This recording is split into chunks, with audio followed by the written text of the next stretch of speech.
हाँ जी, welcome back guys. Sales course के आज के इस वीडियो में हम लोग बात करेंगे अबाउट नेगोशिएशंस। गाइस, नेगोशिएशन शब्द जब भी आप सुनते हो आपको लगता है कि पैसे की कुछ डिस्काउंट वगैरह की बात होगी। Negotiation is more than that. आज के इस वीडियो में इसी चीज को बहुत ध्यान से समझेंगे और जितनी भी चर्चा होगी वो डिजिटल मार्केटिंग सर्विसेज के अराउंड होगी कि अगर किसी पर्सन को डिजिटल मार्केटिंग सर्विसेज लेनी है तो वो सेल्स में किस टाइप से नेगोशिएट करता है। अगर आप ये सोचते हैं कि नेगोशिएशन का मतलब केवल प्राइस नेगोशिएशन होता है, ऐसा नहीं है। Price negotiation is a type of negotiation. तो कितने तरीकों के अलग अलग नेगोशिएशंस हो सकते हैं। सबसे पहला price negotiation, second is scope negotiation, third is timeline, fourth is risk, fifth is authority. Price negotiation तो वैसे भी मेरे को बहुत ज्यादा पर्सनली पसंद नहीं है और इस वीडियो के अंत तक आप भी इस बात से कन्विंस हो जाएंगे। बहुत ज्यादा प्राइस नेगोशिएशन अगर आप करते हैं या उसको तवज्जो देते हैं तो इसका मतलब अपनी सेल्स प्रोसेस को खराब कर रहे हैं। तो प्राइस नेगोशिएशन क्या है कि आई नीड अ डिस्काउंट। अगर सामने वाला पर्सन बोल रहा है तो आप समझ जाते हैं कि वो नेगोशिएट करना चाह रहा है। स्कोप नेगोशिएशन क्या है, can you include this also. जैसे फॉर एग्जाम्पल आपने मेरे से मेटा एड्स की सर्विस ली। अब मेटा एड्स की service let's say 50,000 rupees per month के अराउंड है। तो आप प्राइस के बेसिस पे मेरे से नेगोशिएट नहीं कर रहे हैं। आप बोल रहे हैं कि यार 50,000 रुपए में ठीक है, चलो मेटा एड्स दे रहे हो, 2 वीडियोस भी दे दो, राइट। इस टाइप से जो है वो आप स्कोप का नेगोशिएशन कर रहे हैं। ये बहुत ही कॉमन प्रैक्टिस है। इसके अलावा होता है टाइम का नेगोशिएशन। टाइम का नेगोशिएशन क्या हुआ कि ठीक है, अगर आप मेरे को प्रपोजल दे रहे हो 40,000 रुपीज में, 40,000 रुपीज में आप मेरी ये वेबसाइट बनाकर दे दोगे और आप बोल रहे हो 25 दिन में बना देंगे, तो क्या आप इसको 15 दिन में बना दोगे? अगर 15 दिन के अंदर आप इसको रेडी करके मेरे को डिलीवर करके दे दे रहे हो तो ठीक है, वरना तो कुछ बन नहीं रही है बात। दिस इज बेसिकली टाइमलाइन का नेगोशिएशन। आपको एग्जाम्पल समझ में आ रहा है। Fourth is risk negotiation. What if results don't come. उसके बेसिस पर जो है वो सामने वाला नेगोशिएट करता है कि अगर रिजल्ट ही नहीं आया तो, जैसे यहां पर कि प्राइस कम कर लो, यहां कह रहा है कि अच्छा रिजल्ट ही नहीं आया तो दिक्कत हो जाएगी, तो फिर कुछ तो करो तुम।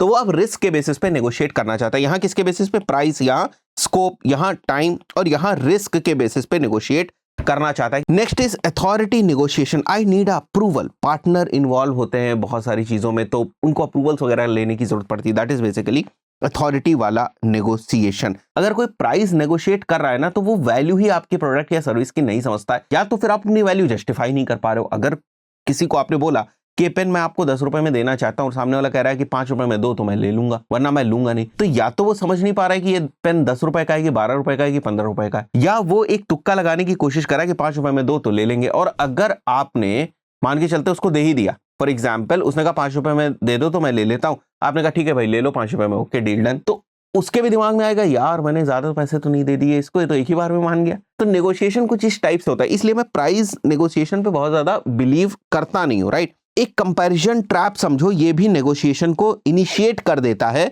या नेगोशिएशन की तरफ आपको लेकर चला जाता है, बिकॉज यहां से क्लाइंट को एक लेवरेज मिल जाता है। जैसे अगर कोई प्रोस्पेक्ट या क्लाइंट ये कहता है कि another agency is cheaper, right, तो अगर आप नए खिलाड़ी हैं सेल्स के अंदर, यहां पर मैंने बिगिनर मेंशन किया हुआ और इसी तरीके से हम लोग पूरे कोर्स में बात करते हुए आए हैं, तो आप क्या करोगे? प्राइस के ऊपर बात करने लगोगे। हाँ ठीक है भाई, वो महंगा है तो मैं भी ना थोड़ा सा प्राइस जो है अपना वो कम कर देता हूं, हो सकता है क्लाइंट जो है वो क्लोज हो जाए। वो भी आप ना एक तरीके से माहौल बनाने लगते हो, या आप भी उस चीज में एग्री कर जाते हो कि जो कह रहा है ना वो सही कह रहा है कि हम महंगे तो हैं या हम उसके जैसी सर्विसेज नहीं दे रहे हैं। तो कहने का मतलब ये है कि जब आप ही एग्री कर जाओगे, आप ही उस चीज पे जो है वो फाइट नहीं करोगे, आप ही उस चीज को समझाने की कोशिश नहीं करोगे, तो सीधी सी बात है नेगोशिएशन ऑन हो जाएगा और प्राइस के बेसिस पे आपको नेगोशिएट करना पड़ेगा। डिफेंडिंग एग्रेसिवली, आप किसी भी चीज को बहुत दम लगा के डिफेंड करने की कोशिश करो, वो भी चीज ठीक नहीं है।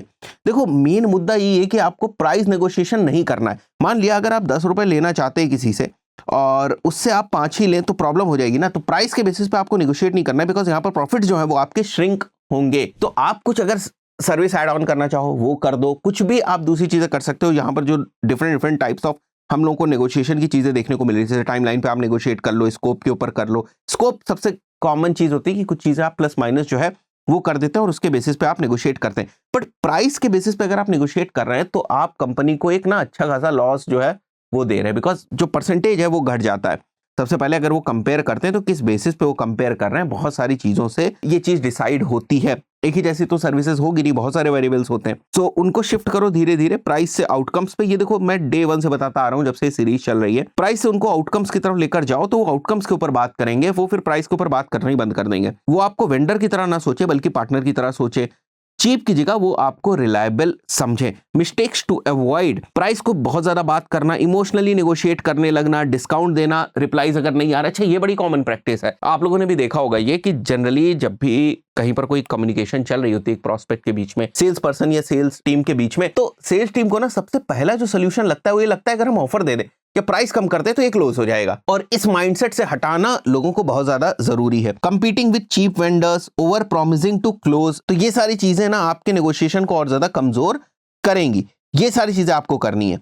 Pause after objections, ask clarifying questions, control pace, don't rush the conversation, use visuals, scope, phrases, ये सारे अगर आप जूम के ऊपर हैं तो विजुअली चीजों को बताइए। आप प्रेजेंटेशन अगर प्रोवाइड कर रहे हैं तो वो प्रोवाइड करिए। अगर कुछ चीज फाइनल कर रहे हैं ना तो वो कॉल पे 2 बार 3 बार आप उसका फिर से जिक्र करिए कि हाँ भाई ये चीज ठीक है ना, ये चीज हो गई, ये चीज हो गई, ये चीज हो गई। उसके बाद व्हाट्सएप पे उसको एक्नॉलेज करवाना चाहे व्हाट्सएप पे करवा ले एक बार के लिए, पहले ड्राफ्ट की तरीके से, बाद में मेल पे तो एक्नॉलेज करना ही है। अच्छा, एक और चीज होती है कि मान लिया आपने किसी को प्रपोजल सेंड किया और उसके बाद नेगोशिएशन होने लगा, तो नेगोशिएशन हो गया, डील भी क्लोज हो गई, बैंक अकाउंट में पैसा भी आ गया, और वो जो नेगोशिएशन हुआ मतलब या तो सर्विसेज ऐड ऑन हुई या मान के चलते अगर आपने प्राइस ही कम कर दिया तो उसको दोबारा रिवाइज प्रपोजल की तरह नहीं जाता। ये बहुत ही बेसिक और बहुत ही कॉमन मिस्टेक है जो लोग करते हैं। कब डिस्काउंटिंग एक्सेप्टेबल है? क्या सर कभी भी नेगोशिएशन प्राइस के बेसिस पे नहीं हो सकता? हो सकता है भैया। कब एक्सेप्टेबल है? जब वॉल्यूम कमिटमेंट है या फिर लॉन्ग टर्म का कॉन्ट्रैक्ट है। सिर्फ आप ये बोल सकते हो कि भाई 3 मंथ्स की जो हमारी सर्विसेज हैं वो 30,000 पर मंथ के हिसाब से 90,000 हुई, बट अगर आप 6 मंथ्स की लेंगे तो हम इसमें जो है वो 1 मंथ फ्री कर देंगे। इस टाइप से आप जो है वो बोल सकते हैं, या कुछ भी जो भी आपको नेगोशिएशंस करने हैं, डिस्काउंट्स देने, वो आप कर सकते हैं। केस स्टडी या बहुत सारे डिफरेंट राइट्स होते हैं सर्विसेज से रिलेटेड, अगर वो आपको वो प्रोवाइड कर देते हैं, जैसे आप हमारे एड्स को यूज कर सकते हैं या इन एड्स को दूसरी जगह यूज कर सकते हैं या इस टूल को दूसरी जगह यूज कर सकते हैं, तो वहां पर आप थोड़ा सा नेगोशिएशन कर सकते हैं। पेमेंट टर्म्स अगर इंप्रूव होते हैं तो वहां पर आप नेगोशिएशन कर सकते हैं। तो अगर ऐसी कोई चीज हो रही है, कोई सिग्निफिकेंट चीज हो रही है पेमेंट के ही अराउंड, तो वहां पर आप नेगोशिएशन कर सकते हैं, बिकॉज वहां पर आप कंपनी को इनडायरेक्टली थोड़ा सा बेनिफिट जो है वो प्रोवाइड करेंगे। कंडीशनल कंसेशंस आप प्रोवाइड करिए। Never give something for free, ये नियम समझ लिए। कभी भी नहीं, सामने वाले को नहीं लगना चाहिए अरे यार मैंने मांगा इसलिए इसने डिस्काउंट कर दिया, देखो कितना प्रॉफिट बना रहे हैं। तो कभी भी अगर आप कोई कंसेशन प्रोवाइड कर रहे हैं तो हमेशा इस टाइप से हो, if we do X then Y changes. अगर मैं ये चीज कर रहा हूं तो फिर ये चीज चेंज हो जाएगी। एग्जांपल के तौर पे if we will reduce the price, आप कह रहे हो कि 30,000 आपका बजट नहीं है, 20 कर दें, तो फिर मैं ये 1-2 चीजें हटा देता हूं इसमें से। तो इस टाइप से आप कर सकते हैं। If we start with a pilot, commitment increases later, if payment is delayed, execution starts later. तो इस टाइप की चीजें जो है वो आप प्रोवाइड कर सकते हैं, कंसेशंस जो है वो प्रोवाइड कर सकते हैं, जहां पर कुछ कंडीशंस भी हो। ठीक है, यही चीज यहां पर मेंशन है। तो नेगोशिएशन में ना बहुत ज्यादा चीजें नहीं है, यही 2-4-5 चीजें हैं जिनको अगर आप ध्यान से करने की कोशिश करेंगे तो आप बेहतर नेगोशिएशन कर पाएंगे। आशा करता हूं वीडियो आपको वैल्यूएबल लगा होगा। इस पर्टिकुलर वीडियो में इतना ही, मिलता है नेक्स्ट वीडियो में। Till then good bye.